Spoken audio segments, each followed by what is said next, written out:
Hier is genade, hier is liefde, hier aanvaar ons mekaar. Hier is begrip en hier is deernis, hier waar elkeen iemand is. Hier gee ons onsself en vind ons plek. Hier kan die Here deur ons werk. Hier is ons thuis, hier is ons huis, hier waar elkeen iemand is en iemand word. Goeiemôre, middag of aand, wat tyd jy ook al kyk, baie welkom by hierdie video-opname. Ons is aan die einde van ons reeks en ons gaan vandag saam nagmaal hou, omdat dit vir ons die mooiste herinnering is, of die mooiste voorbeeld is van die 7de storie en waar die 7de storie gaan. 'n Storie oor liefde. So ons kyk vandag na die Jesus storie, maar vandag wil ek graag net bietjie vir ons herinner oor die reeks en waar dit gegaan het en herhaling doen amper op 'n manier. Dis 'n storie natuurlik wat nie ophou nie, is 'n storie wat aanhou en elke dag deel is van ons lewe. Dis 'n storie waar ons genooi word om te beweeg na meer liefde, na meer waagmoed, na meer community, na meer onselfsugtigheid. Ons het gehoor dat waar die storie lei na skeiding of na scapegoating en die skuld op ander mense plaas, na selfsugtigheid, dan is dit 'n gebroke storie. Ons het gekyk na 6 stories wat gereeld, elke dag, en ek die hele tyd rondom ons afspeel. En ek gaan nou net vinnig deur hierdie weke weer gaan, dat ons vir 'n oomblik kan stil staan en sê, wat het ons gehoor in die laaste 6 weke? So ons het gesê, gelukkig is die wat wen. 'n Storie van dominasie of domination wat beweeg na diensbare leierskap. 'n Storie waar ons mekaar herinner het om nie hoogmoedig te wees nie, maar om ons selfs eerder te skaar by die nederiges. Ons het gesê, gelukkig is die wat wraak neem. 'n Storie van mag, of 'n gewelddadige revolusie, waar ons beweeg na vrede bring, na 'n ander tipe mag, eerder 'n diensbare mag, waar ons die voorbeeld stel deur diensbaar te probeer wees, waar ons nie word waar ons haat nie, waar ons nie kwaad met kwaad vergeld nie, maar ons eerder op soek is na vrede. Jy het ons gesê, gelukkig is die wat reg is. 'n Storie van selfregverdiging, waar ek myself heeltyd regverdig in wat ek doen, waar ek heeltyd die vinger na ander wys, na 'n storie van self-reflection, waar ek eerder reflekteer oor my eie lewe en die goeie waarin ek moet vashou. Ons sê, gelukkig is die wat onttrek. 'n Storie van isolasie en wat die wêreld vir ons sê, die enigste manier ons vrede sal kry, is as ons onttrek van hierdie wêreld. Maar waar ons beweeg na 'n storie van solitude binne in hierdie wêreld, wat ons lei om nader aan die wêreld en die wêreldse mense te beweeg. Dis 'n dieper beweeg binne in jouself.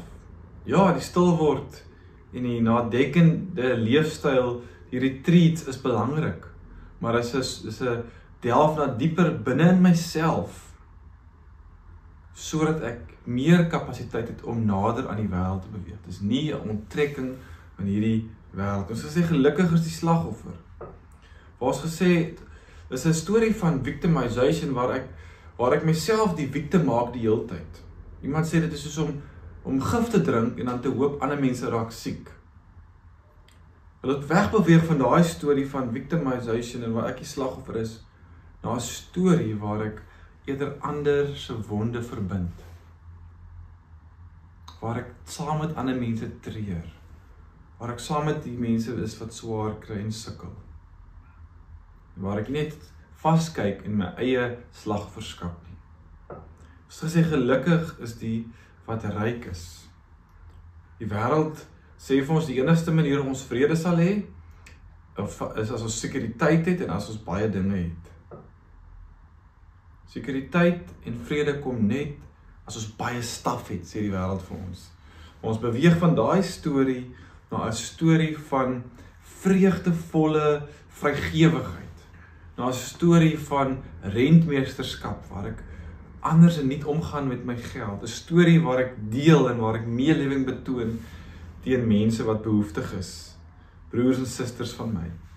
En vandag kom ons dan nou by die 7de storie, die storie van Jesus. 'n Storie gebou en gebaseer op liefde. Nou ek gaan vir ons saam lees uit Romeine 12, omdat ek dink dit iets moois vir ons sê van hoe die 7de storie deel is van ons elke dag se lewe. So hoofstuk 1 tot 11 in Romeine sê hulle, het baie gegaan oor wat God vir my en jou gedoen het, oor God se genade, sy barmhartigheid wat hy teenoor my en jou bewys het. En dan in hoofstuk 12 word ek en jy dan amper ingenooi in hierdie storie en gesê, hoe reageer ek en jy nou met ons lewens en met ons stories op wat Jesus en wat God tot dusver in ons lewens gedoen het. So ek lees vir ons vanaf Romeine 12 vanaf vers 1. Ek gaan net die eerste 2 verse vandag lees. So here's, in die message vertaling, so here's what I want you to do. God helping you. Take your everyday, ordinary life. Your sleeping, eating, going to work and walking around life. And place it before God as an offering. Embracing what God does for you is the best thing you can do for Him. Don't become so well adjusted to your culture that you fit into it without even thinking. Instead, fix your attention on God. You'll be changed from the inside out. Readily recognize what He wants from you and quickly respond to it. Unlike the culture around you, always dragging you down to its level of immaturity, God brings the best out of you, develops well-formed maturity in you. Vriende, ons het nou stil gestaan by hierdie 7 stories die laaste paar weke. En ons is uitgenooi elke week om op 'n manier weg te beweeg van myself en eerder 'n fokus is dit op ander. Die stories van rykdom, die stories van mag, die stories van wraak. En al daai stories is die hoofkarakter die hele tyd my ego. Wat ek kan kry uit dit en hoe ek gaan lyk. Dit is elke keer die hoofkarakter. Selfsugtigheid speel die hoofrol.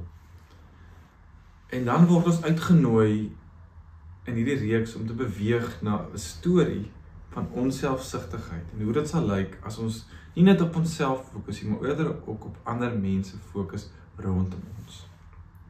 En vandag se teks sê dan, dit kan ons doen, hierdie stories kan ons uitleef oral waar ons gaan elke dag. Dit is nie 'n storie wat afspeel buite die normale gang van ons lewe nie, dit is 'n storie wat afspeel binne in die gewone daaglikse roetine, my werk toe gaan, my oggend opstaan, my skool toe gaan, my manier hoe ek kerk toe kom, al daai is deel van die 7de storie. 'n Storie waar ek op 'n manier probeer om die fokus van myself af te haal en te skuif na ander mense. En wanneer ons dit dan doen, dan is een vraag wat mense altyd sê, nou wanneer is genoeg nou genoeg? Wanneer het ek nou genoeg van myself gegee? En dan sê iemand hierdie weke, sê, until I have exhausted all the possibilities. En dit is wat ons dan leer in die 7de storie. Dat Jesus het al die moontlikhede probeer om vir mense te wys en te leer. Op uiteindelike het hy al die moontlikhede probeer en dit het sy lewe gekos aan die kruis. En as ons waarlik onselfsugtig wil leef, moet ons kyk na die storie van Jesus. Wat sê dat onselfsugtigheid selfs jou lewe kan kos. En dit is wat ons dan vandag wil vier in ons eredienste. En as jy by die huis is dan, kan jy dit ook saam met ons vier. Ons doen dit deur saam nagmaal te hou, want dit is wat die nagmaal vir ons sê. Die nagmaal vertel vir ons en herinner ons aan Jesus se storie. 'n Storie wat gevul is die hele tyd deur en deur met liefde. 'n Liefde wat hom gehelp het en wat ons help om nie op onsself te fokus nie, maar ook na ander te kyk. 'n Liefde wat sê, ek wil beweeg van 'n storie van my ego belangrik is, na 'n storie van diensbaarheid, 'n storie van mededeelsaamheid, 'n storie van tree saam met ander, 'n storie van selfsbereid wees om laaste te wees en vrede te bring in hierdie wêreld. In die nagmaal kom herinner ons, Jesus het sy lewe gegee, het gelei, het sy liggaam gegee, dis gebreek, sodat ek en jy vandag kan kyk en kan onthou hoe ons moet lewe. Dat ons kan onthou, daar is iemand wat ons die voorbeeld gestel het, wat sy lewe vir my en jou neergelê het, sodat ek en jy dit nie hoef te doen nie, maar dat ons nou die 7de storie kan gaan leef, en ons stories kan gaan leef, in ons gewone alledaagse lewe. So as jy by die huis is, skink dalk vir jou 'n bietjie rooi sap, en vat 'n broodjie, en eet dit, en onthou vandag wat Jesus vir jou en vir my gedoen het. En mag dit ons dan beweeg, die nagmaal geleentheid, mag dit ons beweeg van selfsugtigheid en 'n storie oor myself, na 'n storie, waar ander deel is van my lewe. Amen. Here, dankie vir die reeks, wat ons nou kon doen die laaste 7 weke. Ons is die bewus daarvan, van die stories wat rondom ons afspeel, en dat ons baie keer self in die slag gaan trap, en om te glo dat, hoe meer ek het, gelukkig sal ek wees, of as ek maar net deeltyd reg kan wees. As ek net wraak kan neem, as ek net die ou kan terugkry wat my seer gemaak het, dan sal ek gelukkig wees. Here, en die storie kom leer vir ons, dat ons moet nie net aan onsself dink nie, maar aan ander, soos wat U aan ander gedink het, toe U aan die kruis gesterf het. Here, die nagmaal is vir ons die herinnering en die teken daarvan, dat U die lewe vir mense neergelê het. Dat U so lief was, dat U selfs gelei het. En mag ons hierdie storie van U volg en uitleef in ons gewone alledaagse lewens. Amen.